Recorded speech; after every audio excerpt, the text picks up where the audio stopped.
Jung spent his life warning people about one thing: not their enemies, not their trauma, not the darkness inside them that they were afraid to look at. He warned them about something so ordinary, so daily, so completely invisible in its damage, that most people do it multiple times before breakfast. He warned them about what they say out loud, specifically what they volunteer, what they share before anyone asked, what they hand to other people about themselves, believing connection is being built, not knowing that what is actually being built is a mechanism other people will use against them, sometimes consciously, more often in ways that even the person doing the damage does not fully understand. There are 5 categories of information that Jung identified through decades of clinical work, through his own documented psychological breakdowns and reconstructions, through watching what happened to his patients when they shared these things, and what happened when they did not. 5 things that the moment you speak them to the wrong person, something in your psychology shifts. Something that was yours stops being yours.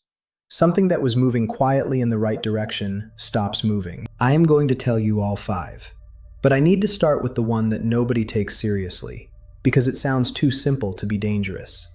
And the fact that it sounds too simple is exactly what makes it the most damaging one of all. Number 1. Your goals before they exist in the world. Here is what Jung understood about the human psyche that modern neuroscience has since confirmed. The brain cannot fully distinguish between telling someone you will do something and actually doing it. When you announce a goal, when you describe it in enough detail, when you receive the attention and validation and interest that the announcement generates, your brain registers a version of the accomplishment, a social reward that mimics the reward of completion. The result is that the motivational pressure behind the goal partially releases. Not completely, not in a way you will consciously notice, but enough to make the doing feel slightly less urgent, slightly less necessary. You have already received something from the goal. You received the identity of being the person who has that goal. And identity, once granted socially, is remarkably difficult to update, which is why the people who heard your announcement will subtly hold you to the announced version of yourself, rather than the evolved version you are actually becoming. But there is a darker mechanism underneath this one that Jung was more concerned about. When you tell someone your goal before it is real, before it has any weight in the world, before it has survived any contact with reality, you hand them the ability to define it, to react to it, to place their own psychological material onto it. And people do, not because they are malicious, because they cannot help it.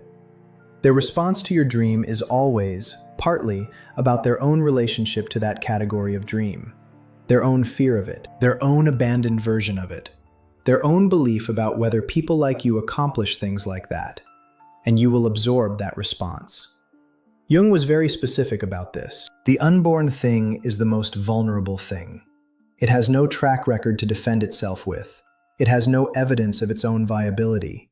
It exists only in your belief. And belief, before it has been tested, can be punctured by a single expression on someone's face. Tell no one. Build it first. Then show them what you built. Number 2. Your wounds before you have processed them. There is a version of sharing pain that heals. Jung believed in it deeply.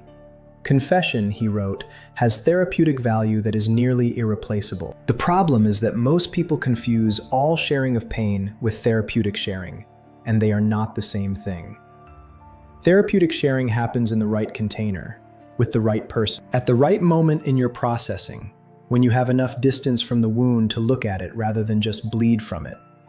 When the telling is an act of integration rather than an act of overflow. What most people actually do is share wounds in overflow, when the pain is at maximum pressure, when the need for relief is so urgent that the container, the person, the relationship, the context, stops mattering. And overflow sharing does not heal, it transfers. The wound moves partially into the relationship. The other person now carries information about your vulnerability that you shared before you had any control over how it would be received, remembered, or eventually used.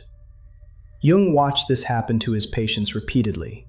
The thing shared in a moment of pain became the thing held over them in a moment of conflict. Not always by enemies, by people who loved them, who remembered the wound not as it was now, but as it was then, at maximum rawness, and who, in moments of their own pain, reached for the most available weapon, which was the thing you handed them when you were bleeding. Process first. Share from strength. Share from integration. Share when the wound is a scar you understand, not an open cut you are trying to stop alone. Number 3, your spiritual or philosophical evolution.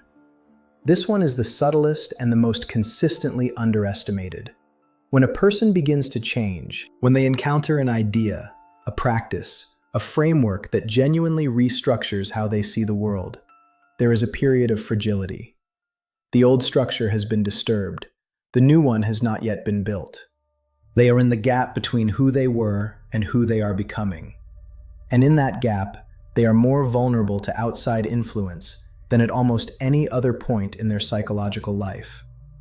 Jung called this the process of individuation, the lifelong movement toward becoming more fully yourself, more integrated, more genuinely who you are beneath the accumulated weight of expectation and adaptation.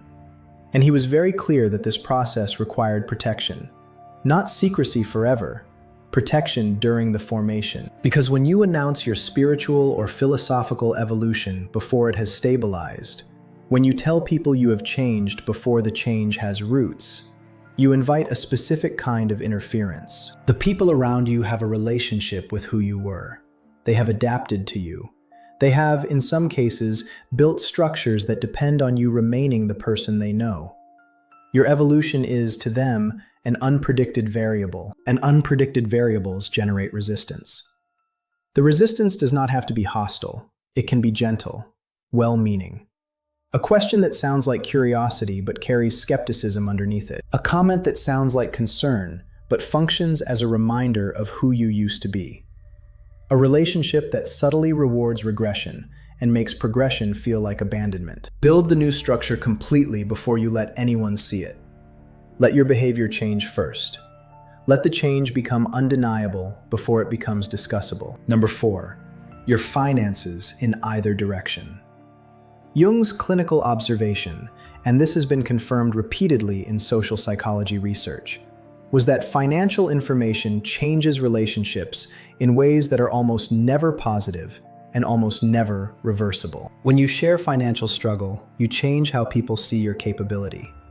Not because they decide to see you differently, because the brain updates its model of you automatically, and that update persists long after the circumstance changes. You will be the person who is struggling even after you are not struggling anymore.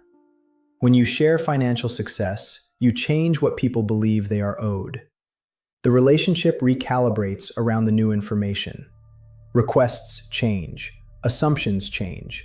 Resentments that had no fuel suddenly have fuel. In both directions, the information creates a lens that people cannot remove once they have it. And every subsequent interaction is filtered through that lens, whether anyone intends it or not. Your financial reality is yours.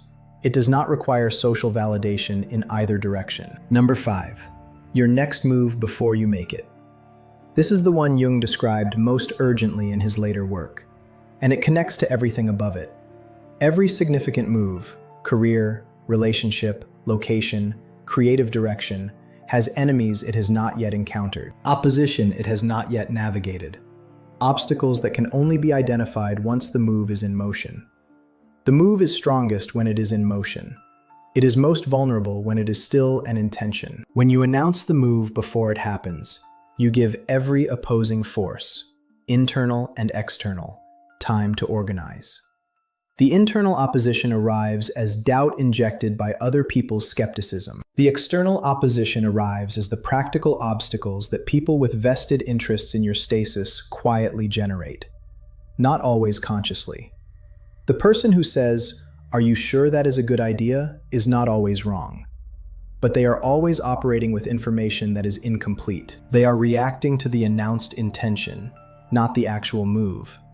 And their reaction becomes part of the psychological environment in which you have to execute. Execute first, explain after. Let the results speak before the intention does. Jung's warning: The one he returned to across 40 years of clinical practice, across his own life of radical psychological reconstruction, was never about protecting yourself from enemies. It was about understanding that even the people who love you are carrying their own unprocessed material, their own fears about what is possible, their own wounds that your evolution might accidentally press against, their own need for you to remain legible to them. You are not obligated to be legible to everyone at every stage of your becoming. Some things are yours. Keep them yours until they are strong enough to survive being shared, until they have weight in the world, until the sharing is a choice rather than a need. The comment I want you to leave is not which number hit you hardest. It is this: what is one thing you shared too early to the wrong person that you wish you had protected longer? If you are willing to be honest, put it below, because that answer is more useful to you than anything Jung ever wrote.